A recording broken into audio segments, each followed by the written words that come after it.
Launching and leading, that's what we do. Impacting communities, changing the world, increasing profits. You're a powerhouse girl, we're women who launch and lead. You are listening to Women Who Launch and Lead, the podcast for women ready to change the world by women who are changing the world. Listen in each week on iTunes, Google, Spotify, Breaker, or Stitcher as we connect with women making it happen in life, business, and career. Relate to their struggles, learn their strategies, and celebrate their successes. Then show your love by subscribing and leaving a review. Now, here's your host, Dr. Sharita Weatherspoon. Hello, everyone. This is Dr. Sharita Weatherspoon, and we are here with another episode of Women Who Launch and Lead. And today we have Nicole Sullivan, who is the founder and chief maker at Keppel and Kismet Creative Workshop. So, Nicole, we are excited to have you here today and learn about your journey and just learn from your story and your experiences. So thank you for joining us. Thank you for having me. I'm excited to be here. Awesome. So we always like to find out a bit about our guests before we jump into the meat of your story. So start off by sharing with us who you are, what you do, and how you are impacting the world. All right. Who am I? I am a wife of Peter, mother of a blended family of 4 girls ranging in age from 13, almost 14 to 35. I born and raised in Baltimore, Maryland, where I currently live today. And let's see, and I am a creative at heart. So creating has been something that has been a passion of mine probably since easily early 2000s, even perhaps before then.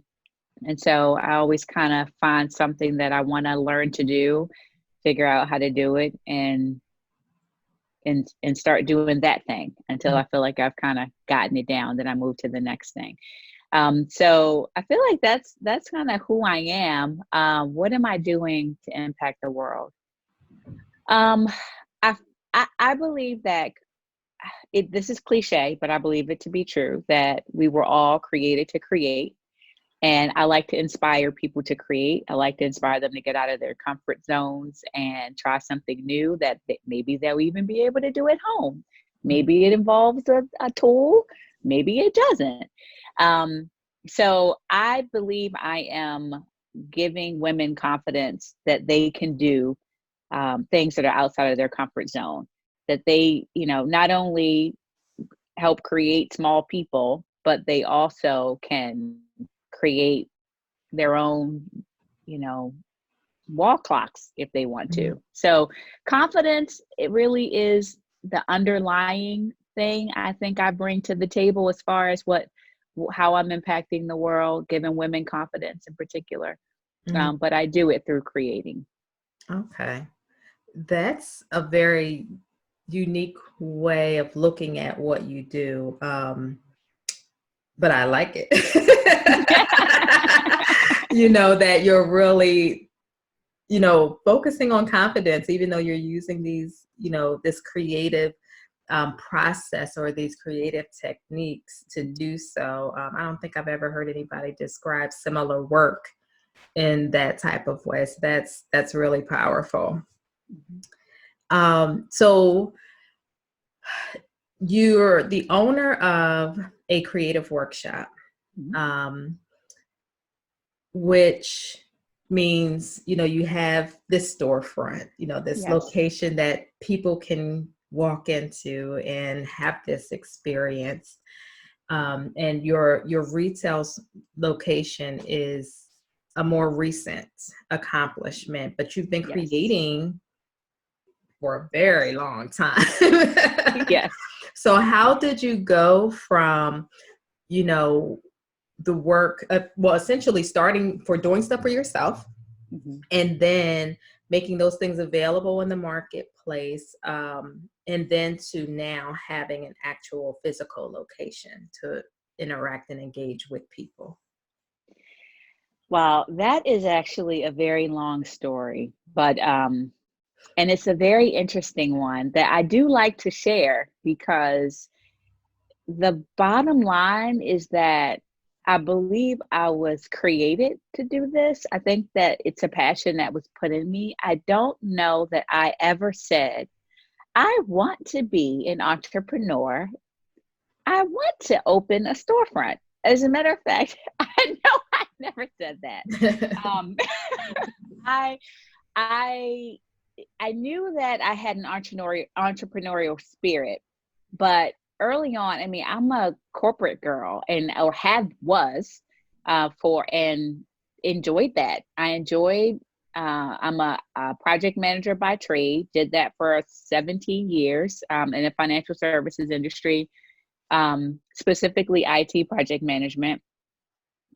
Before that, I still was in the financial services industry, just working in various operational capacities. And I enjoyed that. I liked doing the creative thing on the side. And then, and I always sold stuff like direct sales, you know, I don't know, scrapbooking materials was like my favorite thing. And I still do that when I have the time, which is so seldom now, but I still do it. Mhm. I feel like that being a person of faith, I cannot tell the story without saying that it was a God thing. Like the scrapbooking, I feel like was how God brought me to tap into my creative side, because it just opened the floodgates. I was like, oh, I can do this. Oh, wait a minute. And I just kind of pivoted to cards. And then I, was like, whatever I saw in the store, if I thought I could make it, I researched how to make it, from sugar scrubs and body creams to side tables. There wasn't a particular thing. It was Mhm. just making stuff. When my youngest, who will be 14 soon, was born, that's when I started getting this actually before she was born, that's when I started getting this desire to just go out on my own. But I still wanted it to be a side hustle, to be honest. Like, I liked the stability of my salary and benefits. I just could not see myself letting that go. I kept feeling like I needed to pursue learning how to be an entrepreneur, just all the things around that. And honestly, I just ignored it. And then things started happening at my job. And I felt like, wait, is the Lord telling me I need to leave this job? Like, how do I know? What does that feel like? Mhm. How does one know if this is the thing that they're being prompted to do, or am I just feeling a little dissatisfied right now? Right. And through a series of events, I ended up leaving my employer, and it's interesting how that happened, because I had survived years of layoffs, and I feel like I was given the choice: leave this job and start your own thing, or stay here and create a disruption in your family. So my employer um, took away my ability to work from home. Not just mine, everyone. They called all of the work from home people in, and I've been working from home full time for 10 years and traveling relatively frequently, but working at home when I wasn't traveling. And and the working from home had to stop. However, in order for me to accommodate their request, I would have had to drive about an hour and a half one way, and do that every day, and or at least 4 days a week. And that did not suit my family very well. With my husband's employment and where my daughter goes to school, we really would not have been able to do life the way we've chosen to do life. And so I really didn't have a choice in my opinion, there was no choice. So I had to tell them, well, I can't relocate and I can't commute. So I guess I'm leaving. And so I did have another opportunity. And so that was done. They actually were gracious enough to give me a package. And so I saw that as an opportunity for me to have some cushion to pursue doing my own thing. And my own thing, I thought, was an Etsy shop, because I was thinking I could do this from home and I'd have so much flexibility. And this was the way for me to still be present for my youngest, who at the time was in elementary school, and work, build a business from home, and show her that, you know, moms can pursue their passion. They can work and be moms. And that, not having an established business and a thing to do every day and being home was not for me. I was like, okay, this is not working. I need something to do with myself that is the prescribed list of things to do. So I need to pursue employment again. So honestly, I was like jumping ship already. I went back, I got offered a job with my former employer, but it was local, and it was even more money and a higher position. But I felt in my gut it was not the thing I was supposed to do. And I needed to trust God and say no. And there were some warning signs that were glaring that let me know that that was probably the right thing to do. So I talked to my husband, and I said, I think I'm supposed to start a business, like full time. I think that's supposed to be our full time thing. While I have this severance, it's like, I feel like this is now or never. And so he was not completely on board, but I think he just trusted that I am not a fly by night person. And so there must be something to this. So I said, just give me a year. And so he said yes. I turned down the job. And then 2 weeks later, a friend of mine who works at my former employer told me that all the people in that department that I would have been working in got called into Delaware. So they would have had to drive to Delaware. If I had taken that job, I would have been right back in the position I was in before. So I was like, okay, see, I was obedient to where I know the Lord was calling me. And he then showed me after the fact, this is where you would have, this is why I told you no to that. So this kind of speaks to why I say I don't feel like it was a choice. I feel like I was being directed. There's something I'm supposed to accomplish. There's some purpose that I have that's beyond my enjoyment of making things that I'm supposed to be doing. So I just said, okay, how do I do this and what do I do? And I kid you not, opportunities just kept coming to me. I decided to take an unused room in our house that was like just a junky storage room that had all my scrapbooking stuff and whatever else we wanted to store in it, and turn it into a craft room. And we hired a company to do that, and they sent out a designer. And the designer saw all of my equipment and tools and stuff and asked me, what did I do? And I kind of explained that I'd make stuff and, you know, whatever is, you know, the thing, but that I wanted to open an Etsy shop doing like wall decals, vinyl wall decals, wood signs, and, you know, other things, paper crafts and things. And so she asked me if I'd heard of a local place in Baltimore that is a co-working maker space. I told her no, I had never heard of it, even though it's like 15 minutes from my house. And she said, oh, you really should check it out. And so I did. After someone else randomly told me about the same place. So in a week's time, I had heard about it twice from two unrelated people. Right. And so I went there for an information session.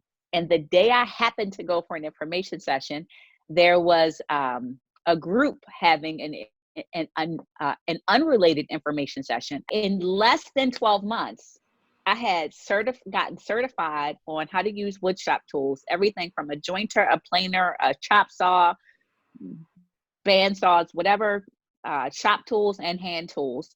I had learned some basics in textiles, so sewing, which I realized was not my thing. So it was good to try that and know that was not in the bucket of things that I really wanted to pursue.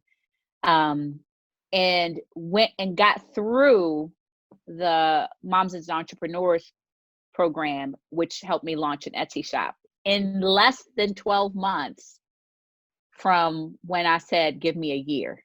Mm-hmm. And I didn't plan that. I didn't even know about most of these resources. Right. It was someone telling me, and then me kind of following through on that, and then me being in the right place at the right time and following up on that. And everything after that was, okay, wait, I just heard so-and-so shared this. Let me follow up on it. If in my gut, I felt like I was supposed to follow up, I followed up. Mm-hmm. When I thought I didn't have the skill set to do a particular thing, I went to learn how to do it. And so it just kind of gave me the courage to continue to explore. Like, I felt like I'm on this adventure. I'm not exactly sure where this is going. I'm going to follow the yellow brick road for lack of a better phrase there, but, and see where it leads me. And within 3 weeks time, between the second week of December and the first week of January, the second week of December 2018 and the first week of January 2019, I had 5 different people ask me if I would do wood sign workshops. And I said, is that even a thing? So I decided after the 5th time that clearly this is another thing. This is another breadcrumb. I need to follow this. And so I just Googled it. Wood sign workshops. Is this a thing? There aren't any businesses like that. Any brick and mortar businesses in particular in my area. So I didn't know it was a thing. Well, I came to learn that it is a thing, and it is big across the country. In certain pockets of the country, there are more. There are several franchises out there, 2 of which are pretty established. And so I decided to pursue that and decided to go independent. One, I had very limited funding, and I had the wonderful benefit and blessing of a family member providing me a business loan, because as a brand new business, I wouldn't have had access to those funds. And I needed to be very wise in how I used it, and spending it on a franchise was not something I could afford to do. So that's why I ended up going independent. And through a series of, honestly, just me kind of hitting the street, trying to find stores that would let me sell my wood signs in their locations, I found a woman who told me about a location that maybe I could open up for my workshops. I had already explored a few. They were not ones I could afford. And this one was like in this prime spot, and it was within my price range. And I was like, this is crazy. It was just very serendipitous, is what I would say, if I did not know that God orchestrated it. All of it was one thing after another. Me having someone come to me or someone ask me if I would do this thing, and me being willing to say yes. And that led to the next thing and to the next thing. And it has grown, but it's still very new. And, our grand opening was November 23rd of 2019, which is 2 years after I left my job. Less than 2 years, less than a year from when I first said, should I do workshops? Less than a year. And so, I just feel like I am on a path to go toward my purpose. And that's it. Okay. That's a very inspiring story, in that you were open to, kind of going where you were led to go, and not having to feel like you needed to know what the next step was, and have everything planned out. And even when you had a plan, being open to revising that plan based on opportunities that were made available to you. So I think there's a lesson in that for our listeners. Now, launching a business and growing a business in and of itself can be a very challenging process. But, launching a business that you're working outside of your home and requires you to be away from home, requires you to have multiple people, to help you make it happen before opening the doors and then after the doors are open. What's one of the challenges that you faced in going through this process? Yes. So I think the one challenge that I feel like, well, there were several. One I would say that maybe hit me the hardest is being away from home so much. I mean, since my youngest was born, I've worked from home, and I've had the opportunity to take her to school, pick her up from school, hurry up and get back home onto my conference calls or whatever the case may be. So not being able to always do that is the thing that has been very challenging for me. Mm-hmm. Having to pick her up from school, take her to the shop. I am sensitive to the fact that she needs some consistency. We need to have dinner at a reasonable time. She needs a routine in the evening. Even though she's in middle school, I still want her to have some routine and normalcy so she can be rested. And just so that she doesn't feel like she's living life on the go. That has been a real struggle for me, because some of it is me not letting go of the fact that she is relatively independent. And some of it is me not being sure of what matters most. What does she need from me? Does it matter? Should I just, let her go home? Because my mom helps out a lot. And picks her up from school and will bring her to the shop 3 days a week. And then I do the other 2 days a week. Or should she just go home? And so I got to a point where I said, she should just go home. Mm-hmm. Because then she's at home, which is going to motivate me to get out of here. When she was at the library, I would forget she was even with me. And I'm like, wait, it's 7:00. I gotta get my kid and get home. I don't have that problem now, but and that is, that has probably been the biggest struggle. And then we had that like winter break in the midst of that. And so I got used to not having to worry about the schedule, and then break was over and I had to worry about that again. And it bothered me because I was like, I can't be here. I need to leave. And my workshop, I have workshops 2 days a week right now. Mm-hmm. The other days of the week are prep and administration and things like that. And so I would let myself be there till 8:00 at night if I did not have to, be home. So, that has been a struggle. I don't know that I've even figured out the right balance of that yet, but I will say I feel better about saying, no, she can go home, mm-hmm. because that's a way for me to manage myself actually and be like, 5:00 is it. If I'm not out, at 4:00, it's time to wrap up. 5:00, I need to be home because somebody needs to get in bed at a decent time. And that includes me, her, and me too. My husband can survive on a few hours sleep, not me. I need 7 or else I process words very well the next day. Okay. So that I feel like that's been the challenge, just that mom balance. Like mm-hmm. I was used to being home like for over 10 years, really over 10 years.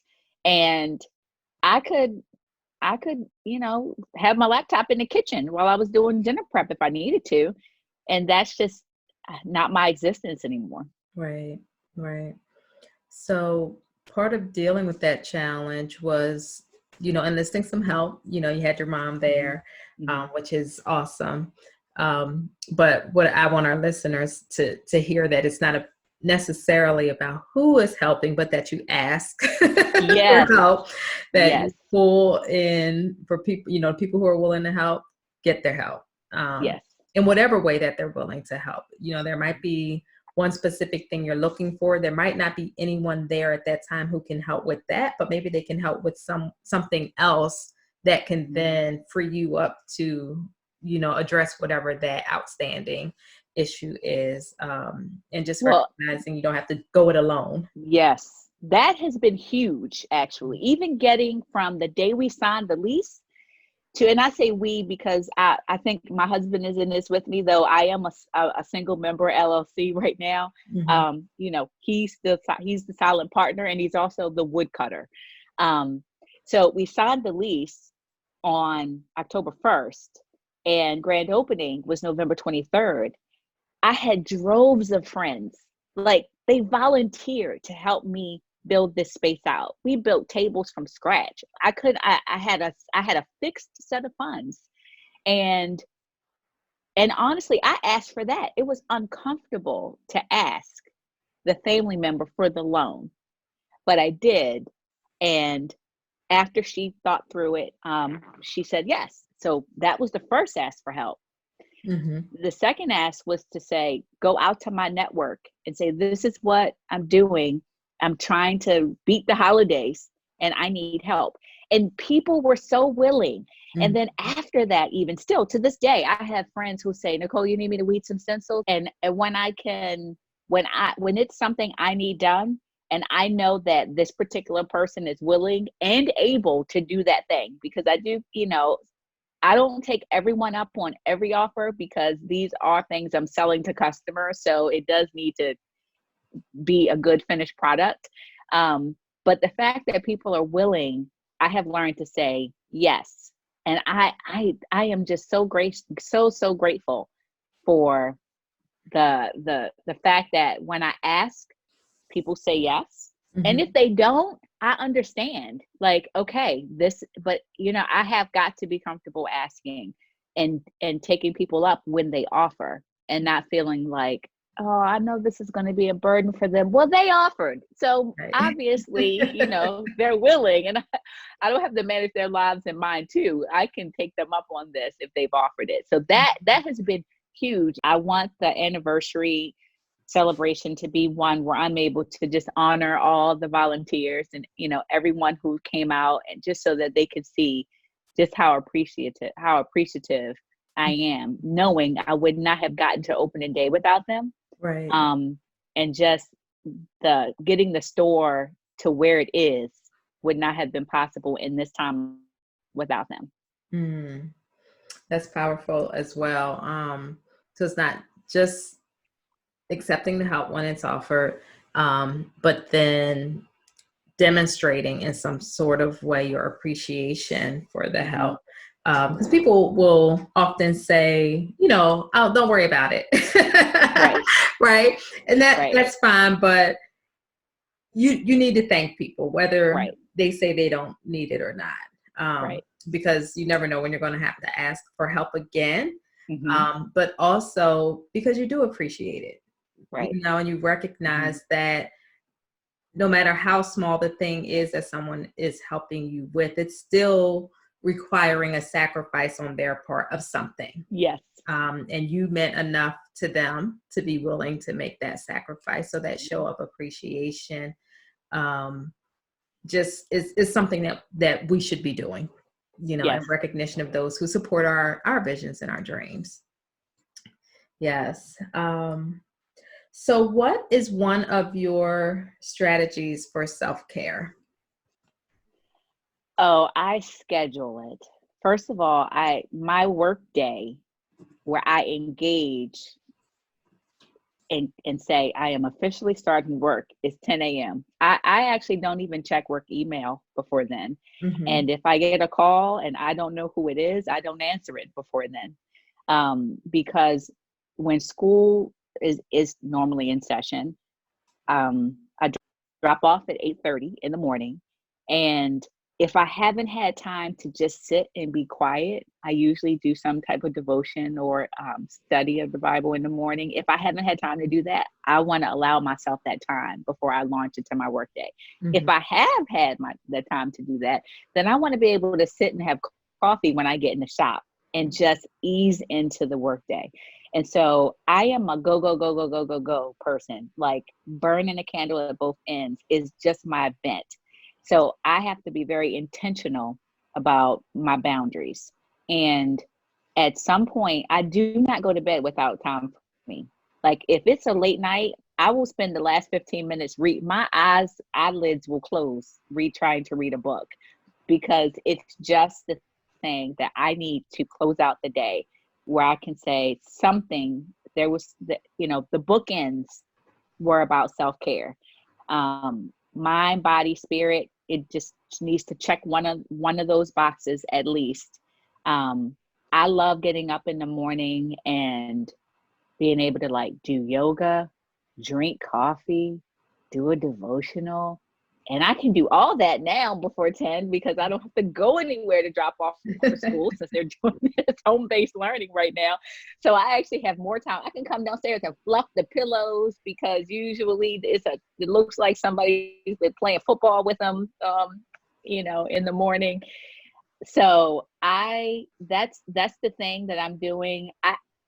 I used to do a lot more indulgent things, but going from working to being an entrepreneur requires some sacrifice. So I don't get monthly massages anymore. I don't get my nails done every week anymore.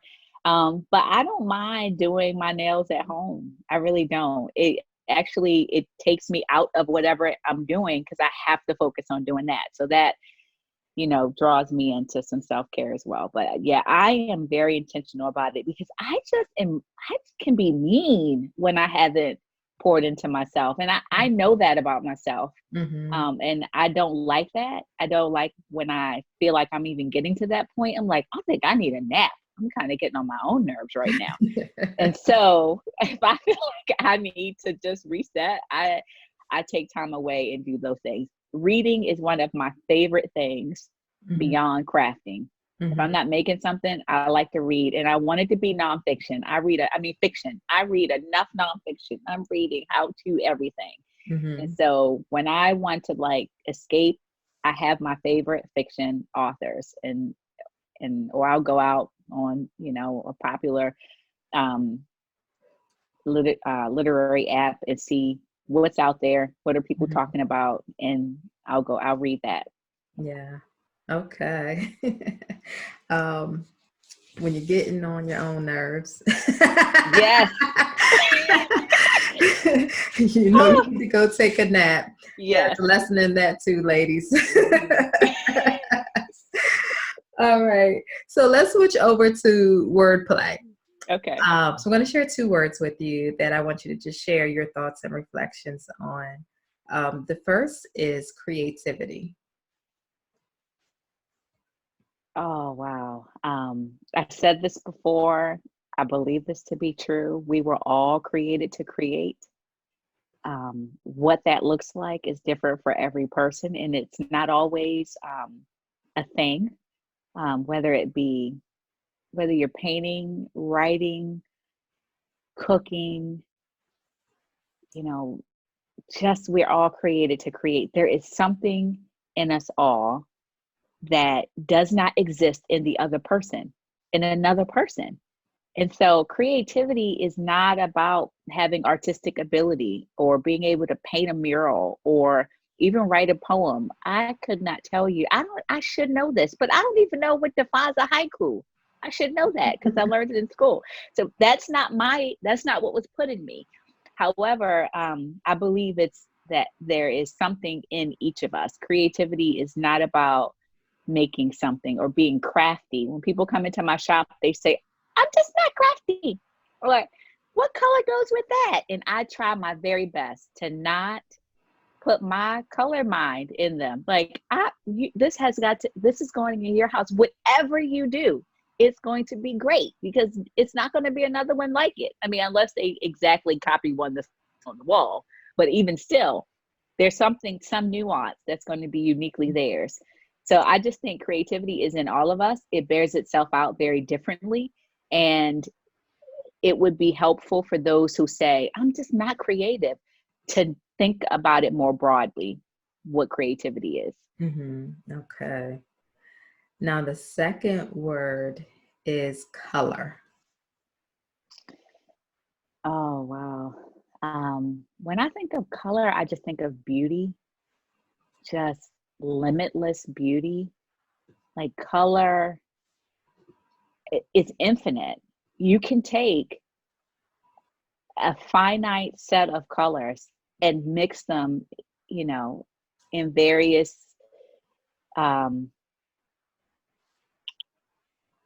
consistencies or and come up with something uniquely different. If I have 5 different paint colors, I have a variety at my fingertips. Color is beautiful, like just whether it be shades of a particular color. When I think about everything from skin color, you have people with different shades of color skin, and some with freckles and some without, and hair color and the color of trees and flowers. It's beautiful. It's what gives things character. So I just think beauty when I think of color. Wonderful. Now, as we bring the interview to a close, I want to make sure that our listeners know how to connect with you, whether it's, to visit the workshop when it's open, or whether it's to find out about your Etsy shop, or to just learn more about your story. I think sometimes we get in this mindset now in today's time and age with the technology that, like it has to be an online business, Right. but there are still, retail storefront locations opening up and being successful. So there may be a woman out there who has a vision for something, who, has been inspired by your story and maybe just want to connect with you and learn a little bit more. So how can our listeners find you online? So I am on Facebook and Instagram. Those are my 2 social platforms right now, at Keppel and Kismet. And I can be reached via email at Nicole, Nichole, at KeppelAndKismet.com. And my Etsy shop is the same. Right now, our workshop is Keppel and Kismet Creative Workshop and Boutique, and it's located in Towson, Maryland. Awesome. So ladies, you know how to connect with Nicole to either schedule a visit to her workshop, to purchase DIY items from her Etsy shop, or just to like and follow her on social media and keep up with what's going on her journey. So Nicole, we want to thank you so much again for joining us. We appreciate you sharing your time and your story and your journey with us. Thank you. Thank you for having me. It has been my pleasure. Thank you for joining us for Women Who Launch and Lead with Dr. Sharita Weatherspoon. Be sure to subscribe to the show so you don't miss an episode, and leave your positive review so we can continue to bring you impactful and powerful content. Don't forget to connect with us on Facebook and Instagram at Women Who Launch and Lead. Learn more about how you can work with Dr. Sharita at SharitaWeatherspoon.com. As always, learn, launch, lead.